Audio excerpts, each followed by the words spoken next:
welcome to SoulWhat, a Soultopia podcast with our producer, Matt Stoker. I am your host, Michelle Welch. And I'm Roger Welch. So what's up today, Michelle? We have a lot going on, actually. I'm really excited to get right into talking to our guest today.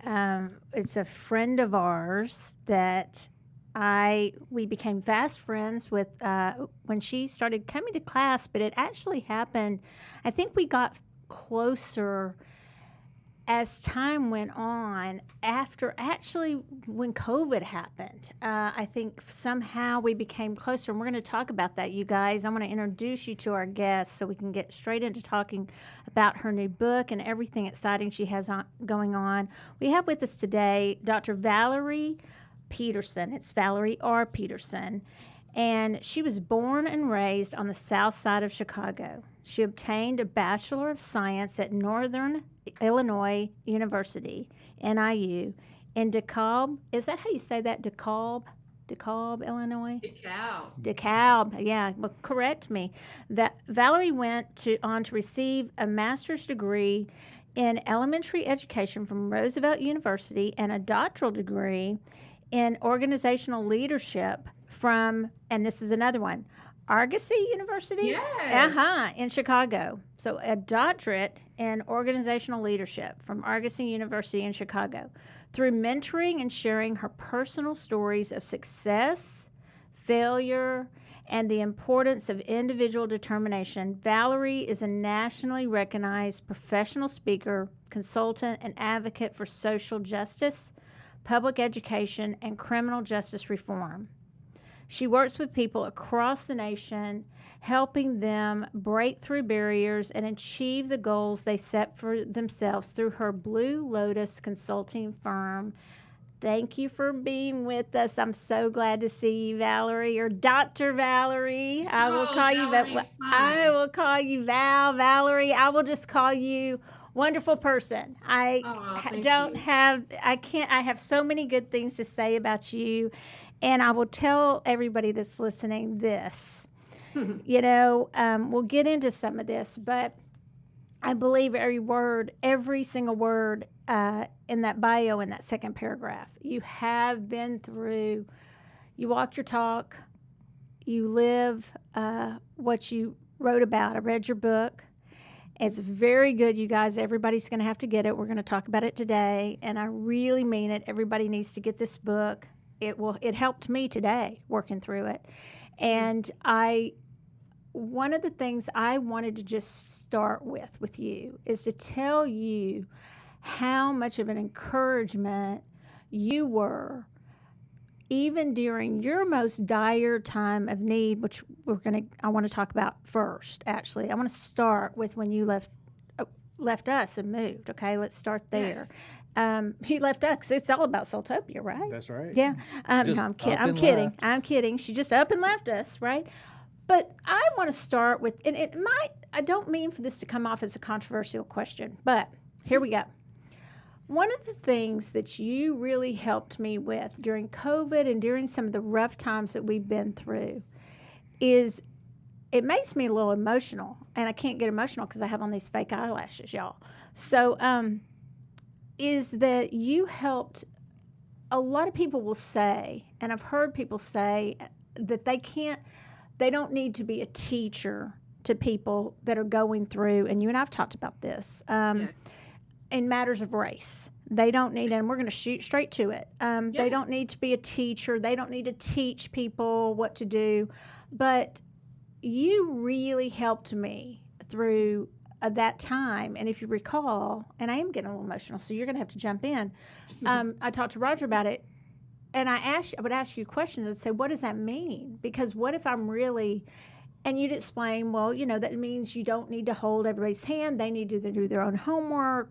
It's not our job to, and you helped me through it. But at the same time, I want to know what your opinion is about that without putting you on the spot too much, because you really did help me. I am putting you on the spot, but you really did, I think, help teach me some things through that tumultuous time. Mm-hmm. And can you address how you feel about that, or is that I didn't tell you I was going to ask that question, but you said I could ask you anything you wanted. You did. I did. So it's really, really good. You know, race in America can be a very difficult topic to talk about, particularly when it comes to Black and white. For some reason, we just keep it a Black and white issue, even though there are more nationalities and things like that. So I always believe that I can't speak for anyone else. What I can do is share my story and look at things from my perspective. And from my perspective, it's almost better to not argue what you believe with other people, but to look at yourself and talk to yourself, literally talk to yourself, or even talk to a friend or loved one about what you're feeling, what you don't want to feel anymore, and how you're going to move forward and stick to that. It's really asking a question. A single question can take you a long way. I think that's beautiful, because you remember that when I just said this Dr. Peterson needs to be running for office, which you did. She does run for, and she has, and she will again, I believe. I believe you will do that. I believe you'll be running a lot of things around. I've seen it. I believe it. And this book is going to help a lot of people. But I just wanted to thank you for that. And I know that's odd. It may seem odd to start off the show with that, but it was really where you and I had a lot of very, to me, deep conversations, because I would say, help me. Help me. Am I doing the right thing in my stores? But then I would see where it would say, oh man, am I stepping over the line asking these questions? And you were like, no, let's talk about it. And I just want to thank you for that. It was really, really, wasn't it a big deal? Yeah. And made such a difference because we had dialogue. Yes, that is key. Dialogue and critical thinking. We've gotten away from that. Yeah. We've gotten far away from that. Plus, if you don't ask questions, you don't learn.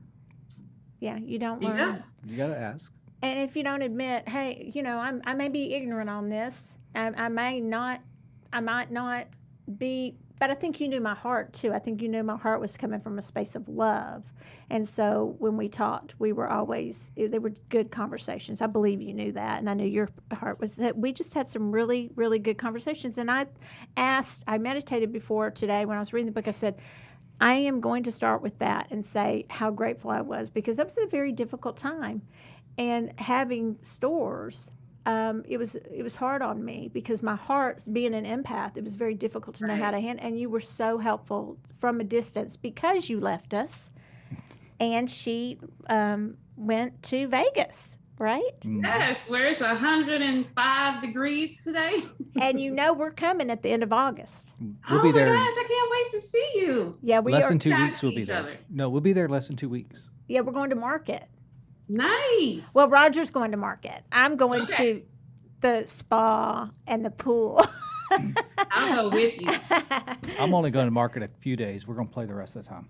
So, but let's get into talking about the time you left. So, there's a lot more in your book of the things that the journey and the things you've been through, and you've been through a lot in your life. But you brought into the store one day your sweet mom, and she is just precious. And I know that even once you got out to Vegas, she had some issues, but you brought your mom because some things had happened surrounding your life in Chicago and your family during that time. Would you like to share with our listeners and viewers a little bit about that?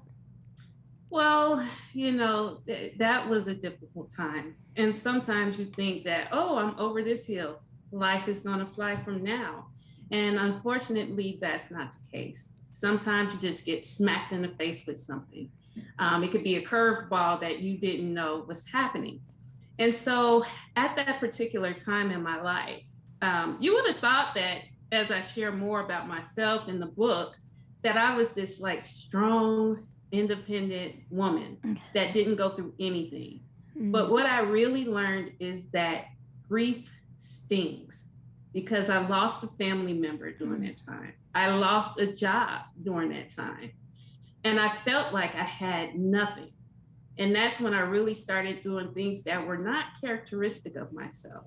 But I had to look and say, you know what? You can't stay in the bed. You've got your mom to care for. You still have 2 daughters that you have to care for. And so if you need to leave the physical location, take a bet on yourself and do what a lot of your dreams were. And that's what I did. Right. So your mom, and she lost, you lost during that time, may I say? Yes. Your precious father. And I saw his picture. He just radiated joy. You had him on the screensaver on your phone. And I saw it one day and I was like, let me see that, and he just radiated joy, and you talk about it in the book, and you lost him to COVID. Yes. And for our listeners, when you read the book, you'll see and read about it. But one of many of those things that happened during that time, and your mom, when all this was going on, it ties in. Your mom came in the store, and one of the things that I'd like to talk about, because we have it in common, is that we have a lot in common, but we come from a very religious upbringing, and you do address that, a church upbringing that's very much a part of our lives, and you do address that in your book in great detail. And one of the things I really try to tell everybody that comes into my store that's concerned that they'll have to choose one thing over another is that they don't have to do that. And could you talk a little bit about how you feel about that and what you think about choosing, the way you were raised and things that you were taught as you were raised versus maybe some things as you grow up that you come to believe? Yeah, so I was the person, have a Pentecostal background, and a lot of people say it's really charismatic, you know what I'm saying? There's a lot of charisma there. Yeah, charismatic. I came from it too, so I know the word. Yeah. And so as a young child growing up in the church, you are taught different things. And being taught different things, you also learn not to question things. Because anytime you think about or want to talk about things that are outside of the boundaries of the church, there was always a feeling that if I do that, I'm going to go to hell. If I do this, I'm going to go to hell. And I'm just going to go to hell because I can't do anything right or anything that's not a sin against God. And so as I got older, I started thinking, this is one of the things I put in my book, is I literally thought our church was the only church going to heaven. I thought that the whole time. And so as I began to get older, and I would say even in college, I began to ask questions about, okay, why was I taught to believe this and what do I really believe? And that also ties into death, because death for me was the key to moving me away from my religious upbringings and really, really welcoming in the spiritual side. Right. And looking at other religions, reading their Bibles. And when you look at it and you read it, we're all going to the same place. We all believe in a higher power. And so I'd like to stay on that end now because it is freeing. It is freedom. And one of the things I did say is that I've learned more things in the metaphysical world than I ever learned in the church. And Michelle and Roger, you guys are very key in that. And I want to thank you for that, because now I know how to ask the questions. I know how to have dialogue that others thinking the same way. And it's just really, really freeing. Well, we feel the same. We want to thank. That's why I wanted to start so much with how much you've helped us. I think it's reciprocal. So many things. And literally, just as we really were getting close, and I know there's a bigger plan to it. I'm sure we'll see you, right? Hopefully when we're in Vegas in that 117-degree weather or whatever it is up there. It's been that too. Yeah. We should plan. Plan hooking up. Yeah. So, but I really, that's another thing that I think that a lot of people, that you're not the only one, I'm not the only one, because, and it's interesting, Valerie, when I talk to people about my book, how much people are surprised by that are from different areas. If they're from, the West Coast or the East Coast or certain areas, they are shocked that that's even an issue. And I'm like, oh, that's a big issue here. That's like a really big issue. I can't tell you how many people, that I do readings for, and they're really worried. They want to sing in the choir. Yes. They still want, and that is their community. Their church is their community, and they're afraid if they come in here, they might not be able to still sing in their choir, and so I can't answer that question for them, but I can at least tell them, these are the things you might want to think about, know. So, but let's get back to your book. So you go ahead. Oh, go ahead. Go ahead. Go for it. So, during your writing process and everything on this book, how did you go about? I mean, writing it, getting it out there, publishing it. And let's say the name of it. The name of it again is The Blue Lotus. The Blue Lotus, yes. Yeah. Yes. So. I've been writing this book for the last probably 10 years. And it was something that I kept putting off. And it wasn't until I actually got time, because I wasn't working, I was at home caring for my mom, that I realized I've gone through more stuff every time I said I'm going to write my book. Mm-hmm. And so I finally got to the point where I journal. I journal every day. I have different types of journals. Right. And I looked at the journals from those times that I was hurt the most. And the book practically wrote itself, because I used the journal entries based on how I was feeling at that time, right, to talk more about that particular issue. So the writing process, though it's tedious, and I would say the editing process is more tedious, it was really easy for me to put my thoughts together and to find a flow to write the book. And also to really think about questions that we all as individuals need to ask ourselves. Right. Because that was another part of it. How can we help each other? And so as I thought about those questions, I thought about the things that I should have asked myself at those times that I didn't know how to ask. And so that's another reason why I have the questions in the book. So it's like a workbook, but it is a lot of content. But my goal is to help a lot of people around the world and to hopefully heal them from some of the things that they are hiding behind. It's very content heavy, although you do have questions. I hear the first chapter is the journey is in the journaling, and I had this marked in reviewing my journals. This is a quote, and I'm on Kindle, so I'm not sure what page it's really on. It says page 24. It's the galley copy, so it may be page 24. Okay. It actually may be page 24. In reviewing my journals, I noticed I have done the same things over and over again, expecting different results, which is also the definition of insanity. I've learned there are real pains I can genuinely say I have healed from, and you go on and you noticed through going, probably like you just said, through your journals. Yes. Maybe if you ask these questions to some other people, maybe, and you do, what are those things that each individual's working through, and it may be different for different people, but what are those things that you tend to do over and over again? I have them, we all have them, right? Our own definitions of insanity that we tend to, those chains that we don't seem to or those bonds that we don't seem to break out of.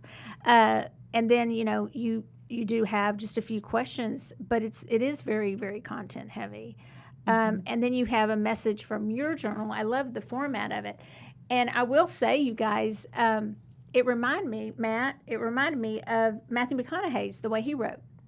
Because he wrote a lot from his journals. You know, he would tell a lot about his story. Then he would write. It was very much like that. And I loved reading his book, too, because it gave me kind of an insight into you, the person, as opposed to you just telling me what to do. Yes. You know, Yeah. you shared your story. And you've I had, did. and you've had some things. One of the Yeah. things I have to say that just shocked me was I didn't know that this was the Supreme Court thing. When I knew you had gone and you'd argued things and you'd written an article for like the Wall Street Journal. You and I talked about all these things that you had accomplished, and I knew you had done a lot. But tell us about that journey of. Is that Mom? That's Devin. That's Devin. Oh, Yeah. you're like, Mom. Tell us tell everybody how that came about, because I was reading some of this. I was like, are you kidding me? I need to I cannot believe some of this happened. Yes. I mean, seriously. Yeah. I look at myself and where I am right now. And even while I was writing a book, I had to tell myself, you made it through this. Mm. And now you can write about it. Mm-hmm. And there's freedom in that also. Just like there's freedom in taking off whatever we try to hide, not caring what people are going to think because you're trying to help them, Mm-hmm. and really speaking your truth, which is something that I did in this book. And so it goes everywhere. It starts in my adoption. It goes through how I went through church. It goes through a sexual assault, abuse that I've gone through. And it's going through mental health issues. Mm-hmm. And it's also going through times where I lost a baby and had to go into another state to have the procedure done because of the laws in the state of Texas. Mm-hmm. And that's something that I really didn't want to be quiet about, because if I had to choose to go to another state or be forced to go to another state and choose a provider that I know nothing about, I wondered how many other women went through the same thing but never spoke about it. Right. And so I'm really an advocate for that. I use my name, I use my likeness because I am a person, and I want to humanize anything that I advocate for to people. Other than that, they'll be like, oh, that's just another Jane Doe. She has no credibility. This is what they're telling us. But no, I want to be real. You've been I am real. I am authentic and raw. Yeah. I mean, you say, I'm not going to go through all of them, but there's a bullet point list, and it's like, it starts with, I know what it's like being adopted and not knowing who my biological parents are. I'm going to skip around. I know what it's like to be bullied. You guys, she lists them out for you. I know what it's like to be kicked out of school. I know what it's like to be the ugly girl with the glasses. I know what it's like to be raped. I know what it's like to have a sibling incarcerated for over 20 years. I want to talk about that too. Yes. I know what it's like to be a teen mother. I know what it's like to be clinically depressed. I mean, you are very, very transparent, and I love how you end your list. I know I'm a work in progress. Yes. And I love that. And you said the point is, I know trauma. I learned and now know how to free myself from the knowledge, for the bondage trauma can create. So I do think you establish your credibility. I don't want to read the whole book to everybody. It's a lot more than that. Okay. But you do establish your credibility of all the things, and that's grief. That's loss. It is. Yeah. And so. Yeah, and and a lot of times people, when they write a book, it's not just getting their story, but it's also healing process for them. Right. And you go through a lot of lot of ups and downs, even with your book. A lot of, like Michelle was saying there, right? How do you feel? I mean, when you were going through it, how did that make you feel going back and like, oh yeah, I made it through this. Yeah, this sucked, but I made it. Yeah, to think about making it is tough because you only remember something when you're in it. You remember the feelings, you remember the hurt, you remember the pain. And so that is a tough process to go through. And, one of the things that's in my book is, yes, I graduated from high school as a teen mom. Yes, I went to college and took my daughters with me. Yes, I had all those other issues. And to read that now, it's like I was most likely depressed the entire time, but I didn't know what depression looked like. Right. I probably had anxiety the entire time. I didn't know what that looked like. And so being aware of how I navigated those things through my journal really, really helped me realize how far I have come with everything that I've been through versus where I am now. There were a lot of lessons that I learned, I taught myself. You clearly, you then go back into your humble beginnings, and you call it humble beginnings, and you tell about your life growing up and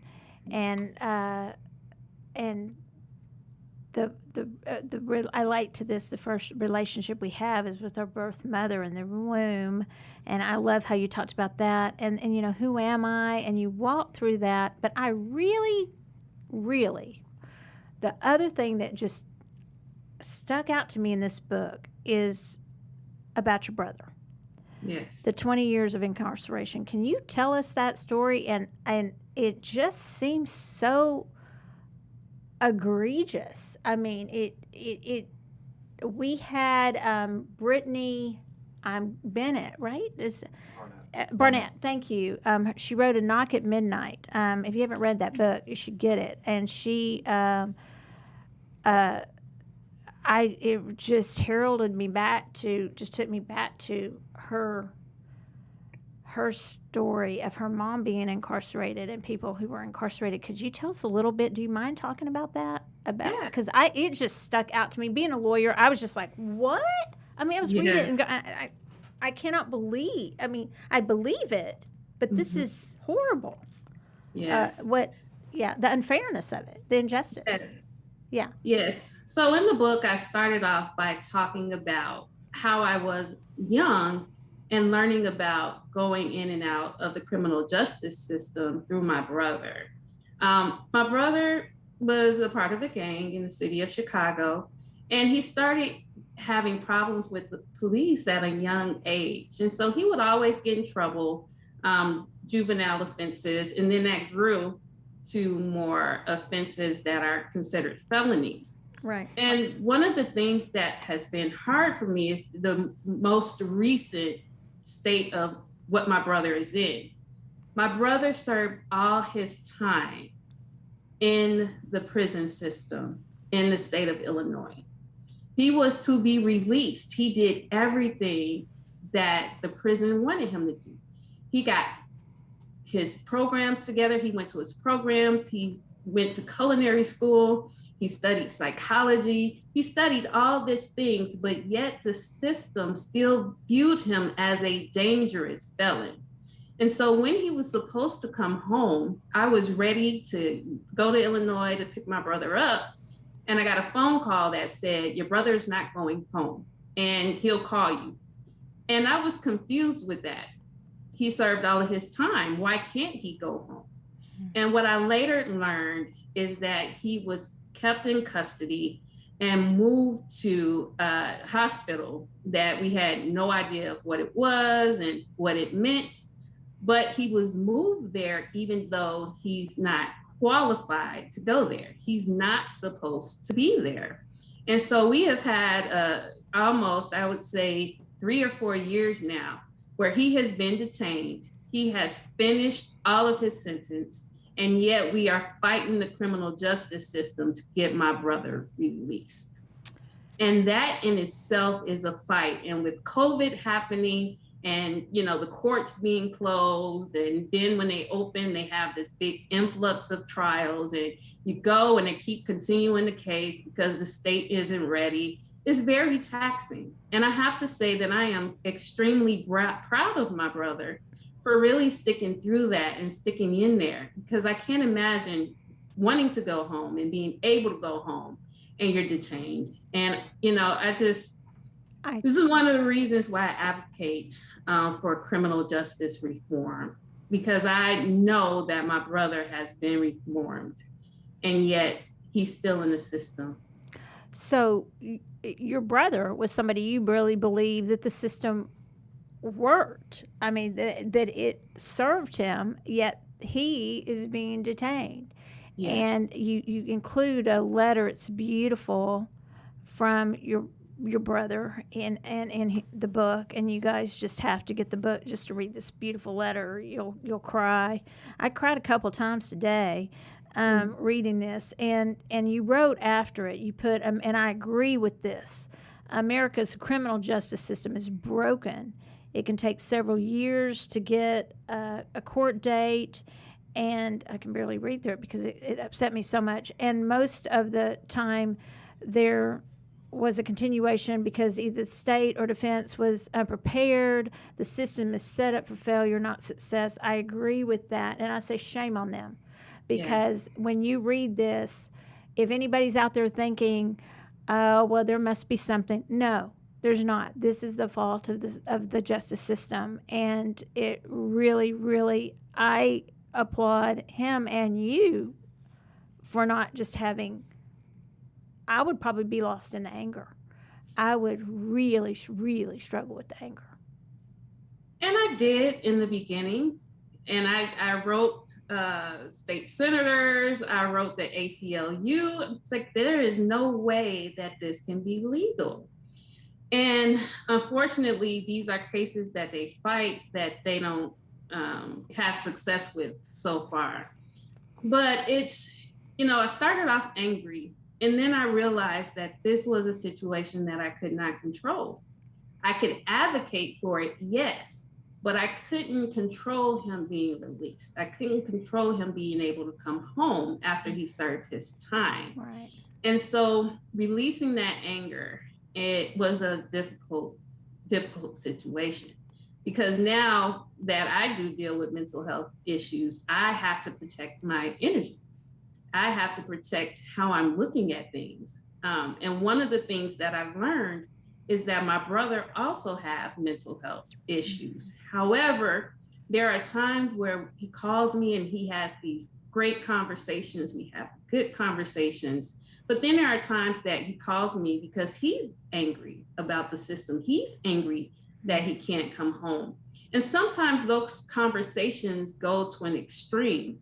So I had to learn that when I talk to my brother, if he starts going off on the, I can't, I'm going to be in here forever, it's, you know, I have to find a way out of that conversation because I need to protect myself. Yeah. Now, that was a difficult thing to do, but there is a boundary that I had to set. I could see that. I could definitely see that. That ties into my book, and I can understand why you would have to, and just from reading it, I can understand why you would have to protect your energy. I struggle with depression and many of the things you talk about, and I could see why you would have to. It really, I'm not trying to take you back there, but you wrote about it, and you wrote about it. You did a good job writing about it because I felt it. So what? I love the title, The Blue Lotus. Do you want to explain and kind of backtrack to that and tell us why you decided to call it's a perfect title, I think. Yes, I will. Well, one of the books I read was about the lotus. It was just one chapter in the lotus. And I looked at how a lotus is grown. And when I looked at it, I was like, wow, you go through the mud, it has to go through dirt, dirtiness. It's just dirty, nasty. If we were to step in a swamp, which a lot of times you find them, it's not a place that you want to be. Yet you have this beautiful flower that begins underground and rises above. They use that mud for oxygen. They use that water, and it grows above it to become almost 6 feet tall, where it then blooms and opens up. And so I relate that to my story. It is going through a lot of mud, a lot of the, horrible things, but being able to be this beautiful flower on the other side. And then the color blue is one of my favorite colors, and it represents the ocean, because that is a place I can go to find my peace. And so really digging into like, oh man, I wish I had an ocean. It's nowhere near Vegas. It's about 4 hours away, but it brings me calmness. I even listen to the waves at night to meditate and to bring myself back to being grounded. Mm-hmm. And it's been really helpful for me. So that's why it's the Blue Lotus, the ocean, and then rising above things to be a beautiful flower. That's pretty cool. Yeah, I love that. And it's only 4 hours from Vegas to the ocean, though. Awesome. Yeah, LA or San Diego. It's better than here. Yeah, it's about 7, right? 7, 8. Yeah. And the ocean here is. Tell us about the 3 words. I need help. Yes. In my last rabbit hole, as I call it, where I don't want to get out of bed, it's very hard to accomplish anything. I had to get the courage to call my mentor and say, I need help. I can't do this on my own. I could see myself dying in the state that I was in because I couldn't handle the emotional parts of it.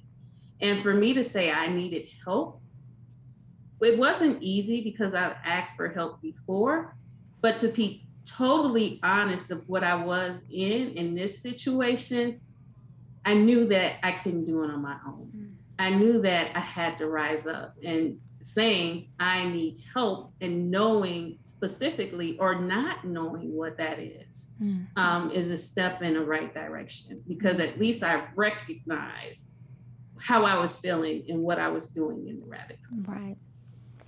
Do you feel your and you talk about your father there? Do you feel your father with you? I do, and this is something that I learned at Soultopia. I went for a reading, and I wanted to kind of, know about my dad. And I was told that my dad communicates with feathers, because there was a feather that was seen, and they at the time didn't know what it was connected to. Mm-hmm. But when I was finally able to go to my dad's gravesite, which was months later than he actually died, mm-hmm. as soon as I walked out of the car, there was a feather. Mm-hmm. And so for me, it's like, that is how your dad is there. That is when you know he's right beside you. Because anytime I look at a feather on the ground, I say, hi, Dad. Mm-hmm. Or anytime I'm feeling down and trying to figure out which way I'm going, I see a feather on the ground. And again, I'm like, okay, Dad, this is confirmation. Thank you. Mm-hmm. And so I really love looking at my dad's death in that way, because I know we're all spirits. I know that he is around me and has given me the energy to finish the book. Because I could hear my dad in my ear saying, you got to get this book out. I don't know what you're waiting on. And it really motivated me to get it done. Right. And I know if he was here right now, he would say that he is extremely proud of me. Of course. And I know just from writing the one book, and now I have a deadline for the second, it's anybody who has not, if you haven't written a book, you just don't have a clue how hard it is. Even if you have your journals already ready, it is not an easy process, and editing it's quite an accomplishment to write a book and to pick that cover out and to get started from start to finish. It really is, and I'm sure your father is extremely proud of you. And Michelle, I want to say this. I want to say that it is freeing for me that yes, I can go back and relive the things I've been through, but they don't affect me the same. Mm-hmm. I can sit here right now and talk about them without getting emotional, because now I focus on the great things that I've learned about those situations. Right. And so I just wanted to make sure that the audience heard that and really listened to that. Right. I think it probably affects me a little bit more because I'm reading it. So just know that when you read it, you're reading for, and you do get the healing. And you do with that list of everything you went through, you also have a list of all the things that came out of it. And I didn't read that list and all the beautiful affirmations that you had that came out of it. So, but it is quite the story. It is quite the life, and you have overcome. And that is something that I will say that it doesn't hurt you to be commended for and to give yourself credit for all you've done, especially in writing this book. At least I'm going to give myself credit for finishing this book this time, right, Roger? You need to. Or at least the help that I've been given by those who love me and those in spirit and not in spirit who support me, because it's not an easy. You are helping me this time. Yeah. This time. You heard that, Matt. I did. I heard it. It's recorded. I slipped that in there. I didn't mean it that way. He actually is helping more. I think he understands it more this time. My process is I get a little panicked. I get a little panicky. Chill the hell out. And I kind of shut down instead of keeping on writing, right? I'm like, I've got to finish it. And instead of writing, I just stop. Yes. I'm like, I know that. I've got to do it. And then and he's like, well, then do it. It should be difficult to get up and dedicate a day to writing. But what I did was I also put in place a system that I used when I was writing my dissertation, which was you got to have dissertation Sundays, you got to have book Mondays. And so Monday was the day that I set aside to make sure that I got through larger portions of the book. And I did it until I was mentally exhausted. And so that happened more often than not, but it also motivated me to get the book done. Yeah, that's good advice. That's really good advice. So through the process of the book, let's talk about not just the process of the book, but after the book, and you've got it out and people are reading it. You've been on several podcasts and talking to people in interviews, right? Yes. Any surprises come up? Like people come up and say, "Oh, your book helped me because of something you weren't even thinking about." Yes, and I can go back to really thinking about the time where I had to have an abortion. And standing in front of the steps of the Supreme Court and sharing my story, and knowing that after I left the podium, there were so many that walked up to me that said, I've been through the same thing, but I told others that I have a miscarriage. Mm-hmm. And that was really difficult for me to hear because I never heard of an abortion because of a fetal anomaly. I didn't think that existed. I didn't think that you could be penalized for that. But now in my advocacy role, I do open myself to anybody that says, can you help me with this? Can you strategize with me? I'm going through this. Yes, I can, because I've had the experience with it. Not because it's a theory, but I had a real experience with it. Yeah. I have to tell you one thing I completely disagree with you on. Yes. Completely. Yes. I just have a real problem with you on this. Are you ready, Matt? Are you ready, Yes, Roger? I'm This ready. is going to be so controversial, y'all. You say that you love roller coasters. I can't stand those things. So we're going to take a poll here. We're going to take a poll. Matt, do you like them? Yeah, I know he's good. I do, yeah. I like them to a certain extent, I think. I think like once every few years, I'll be like, I got it out of my system and I'm good for a while. The thought every few years. Yeah, the thought of them petrifies me. Roger, I don't even need to I'm ask much less scared of them than I used to be. Yeah, Yeah. Of course I do enjoy them. Yeah, I don't like them. When I lived in Tennessee, because we would get the Dollywood Pass, which is Dollywood's a theme park, And we would go because we'd know when the roller or when it wasn't busy, we'd go and I would ride the roller coaster over and over and over. I'm not talking as a kid. I'm talking in my, I was in my mid-20s. And we would go and we would literally go over there, have dinner in the park, and then get on that roller coaster and ride. And if there was nobody in line, we'd just keep going. And if somebody was in line, we would jump out of the seat and jump in a seat where it was empty and just keep going. We're common in that because I did it too. And, one of the things is that my dad introduced me to roller coasters. Right. That does make a difference.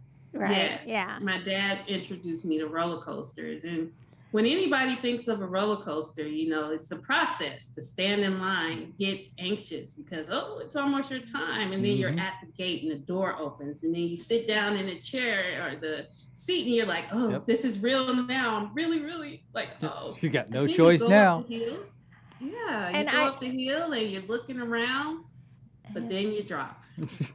And that's the metaphor. What I've experienced. Yeah. Yes. And I do agree with the metaphor. The metaphor, as you explained it, I can't find it. I think I just did. Vulnerability requires compassion to yourself and empathy towards others. And of course, my book is about empathy. So there I kind of lit up and I was like, and you, somewhere in here, you did give a little line of advice, unless I misread it, didn't you give a little bit of advice about, you do say to take off the mask, and be vulnerable. But what do you have to say about who you are vulnerable with and who you open up to? Do you have something to say about that? I do. I would say now that I have written a book, I'm open to any conversation. And I've been that way for a while because, hiding behind that mask or hiding behind your emotions is stressful. It can be exhausting. And I didn't want to continue being this person that, Valerie is this and Valerie is that, but actually Valerie is hurt. Right. And so really taking that off and just saying, I'm going to be me. And I can't care what other people think about me because this is my story. It's something that enabled me to really be able to speak out, to speak friendly, and to hold close to me my experiences and my convictions. Right. And so when you find, because it's all out there, when you find that there's that person who thinks they're going to hold something over you, because people they'll find that Achilles heel. I found it's like, well, I don't, and Roger doesn't seem to care what anybody, if you read anything about Roger, that's not fake. He really just doesn't, he's very nonplussed by what people tend to think of him. I was raised very much to care what we look like, what the appearances are. I have loving parents, don't get me wrong, but it was very much, plus it's part of my personality, right? And so he'll be like, why are you worried about that? I'm wearing cargo shorts today. And I've never tried to change that. Matt's with it. He wears the cool shorts, but you're still with the... I wear some. Today I'm wearing cargo shorts. I'm playing. He can wear whatever kind. I used to actually, first husband, I tried to change everything about him. I don't try to change too much about you, do I? Yeah. I just try to... I'm kidding. He's kidding. I really have learned it's more me. And working on that. So this is where I really could use, some work in not only your book, but still in my book, to be honest, and the self-love and the chapter on self-love. Man, Michelle. Yeah. The self-love, and I talk about it in the book, but it's something you have to constantly work on every single day. When I say I'm a work in progress, yes, I'm a work in progress. I'm not a perfect person by any means. And with that, tying into the question, it really was speaking my truth, particularly speaking out about the abortion. I wrote an article for the New York Times and other NPR and other news outlets about that. And one of the things that I was taught is to look at the positive comments don't read the negative ones, because if you read the negative ones, just one negative comment can anger you, can tell you, hey, I'm going to make you feel like crap. I'm going to make you feel like you're not good enough. Make sure you recorded that, Matt, for later. Did you hear what he just said? No, I didn't. He said, make sure Matt has that recorded, so that'll be on a loop that he's playing in my house now, Valerie. I always tell her it's the 80-20 rule. Mm-hmm. 20% of the people are going to bitch about everything. Yes. But you do hear, many of us hear, it takes a lot of compliments to overcome those negative critiques and those negative, and that's what they told me about the book. They said, don't read it. Don't read those things that people have to say bad about it. It's out there. Don't read it. And of course, first thing you do when they say don't do it is read it. Now I've learned. First thing. But and then of course you go into you really walk us through how you go through trauma and how you go through healing, and you get to forgiveness, and I just will tell everybody, because of time, that I could tell, and I read it. I will be reading it again and working through the book, and doing the questions. I did a couple of the questions while I was working on it, but you have many steps to help, and many steps for those of us who've been through certain things that you've been through in your book, and those of us or those of us listening that have been through rape. You have a whole steps through that, and you have numbers to call for suicide, numbers to call. I mean, it's a very, very thorough book regarding those who are going through things at whatever level someone's at in their journey. If they're just now have gone through some trauma, or they really feel like they're coming through on the other side of healing, and maybe you're where you're at, but any one little thing could, as I try to tell people, we're not perfect, can sometimes set us back a little bit. It can kind of catch us out of nowhere. And so to have these tools are really, really helpful, Valerie. And I just want to tell you that it's just want to encourage everybody. It's the Blue Lotus, and I want to find that one quote. And Roger, if you'll ask her where to find her book and all that while I'm looking for this one quote. So tell us where we can find the book. All right. So the book, of course, is offered through the publisher, McClure Publishing. And then it is on Amazon, Barnes & Noble, Target, and all of those good things. But I have to tell you a secret. Amazon takes like 55% of the profit. So if you want to go through the publisher, then there are shipping options where we can really track the book and make sure you get it and things like that. Okay. However, through Amazon, make sure you go on there and leave a great review for Valerie. If you do get it through Amazon, yes, that is something we did learn. That's a very key thing. And I cannot find that quote, but it was, I will put it later, because I was going to make it into a meme, and then I thought, well, I better ask Valerie. I was going to put, Dr. Valerie Peterson on it, but I will find it later and I will post it, because it was so good and it just hit me so hard, and it was really about us taking, kind of charge of our energy, and the fact that we can, and that you empower us to do that. And I love that. And that's what I thought about you the first time I ever met you. The first time I ever met you, I thought, that you really, we all have a story. We all have things we've gone through, but yet you had a way to help people. And I don't know if we're going to have time.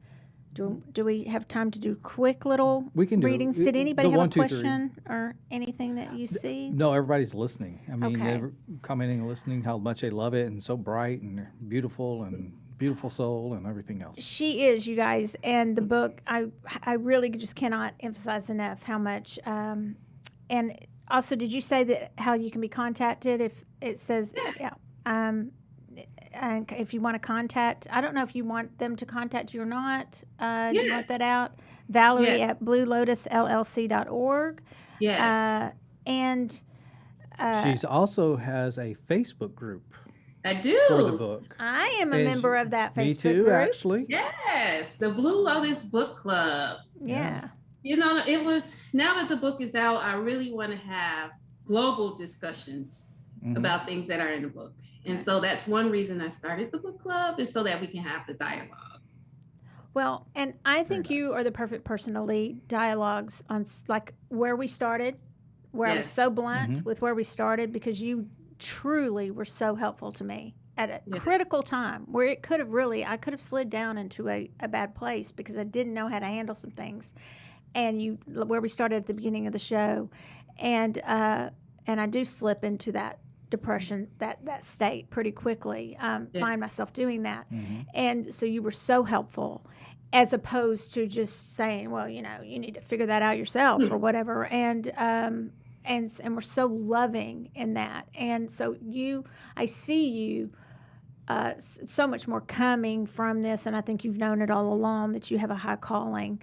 So let's see what we get from the books, the 1, 2, 3. You want to do that? We're going to do readings tonight for just 1, 2, 3, and these readings are actually going to be Michelle and Valerie are going to use their book and do a page. I'll actually pull a card for you guys, and so it's going to be just a general kind of message for you guys for the rest of the week. Okay. So I will. You can go first. So go ahead and get your number if you're choosing 1, 2, or 3. So In stick with mind. it. And as Carlton says, and I wanted to say this, 'Cause he's you were listening so tonight. nice because you listed Carlton's name and my did. name both in the acknowledgments. And I called Carlton today, and I was like, "You have to get the book. You're gonna have a little surprise in there." And Yes. he is a doll. We just Did he know? love him. Did he know? I'm not. I don't think he knew. He's watching. That's the reason. And I so, asked. I mean, he knows now. And Yes. because I kind of told him, you know, I can't keep a secret. I was like, you got a little surprise. Oh, well, let me just tell you, your name's in the book. So, and He of said, course, "Thank you so much." He adores her. So, but anyway, so we're going to, as Carlton says, pick your number. We're going to go 1, 2, 3. And Carlton always says, no cheating, y'all. You pick your number and you got to stick with it. So, Right. yeah, no cheating. So you're going to do number 1 really quickly. Yes. And- I'll do. Well, I don't know how quick it'll be. Okay. Well, Matt needs to go home. Matt has to go home. Matt's going to spend the night at Soultopia. She doesn't let me go home. All right. So actually, we got the King of Pentacles. One thing about this, though, is the pentacles are underneath, but the cool thing is on this king, he's more of a winged, kind of a winged being, kind of setting free and not allowing the monetary things kind of holding you back, but allow you to spread your wings, and not, the materialistic things, I should say, the materialistic things holding you back, and more allowing yourself to expand beyond that type of stuff for Yeah. the week. Okay. For the number 1s, right? For all you number 1s, yes. All right. So Valerie, Dr. Peterson, is going to do a little bit of bibliomancy is what it's called. She's going to open her Okay. book and she's going to read a little section for all of you who chose number 2, including me. All right. All right. You ready? Go for it. Self-love is a term that took me a long time to understand. As a teenage mom and as a single mom, most of my time was dedicated to making sure I nurtured and cared for others. That often left me hanging in the rafters, clinging tightly to sanity. Each of us has to learn what it is we can do to show love to ourselves. No one can love you better than you can love yourself. That's beautiful. Mm-hmm. Well, I think we should end on that. Did anybody pick number 3? Yes. Okay, well, that's just so beautiful. I am going to randomly open on my book, The Magic of Connection, and randomly open here. And so I opened 2. Y'all are going to love this, Matt, and I don't know why I'm saying Matt and Roger, but it's called We Inhaled. It's about Sasquatch. No, it's called We Inhaled.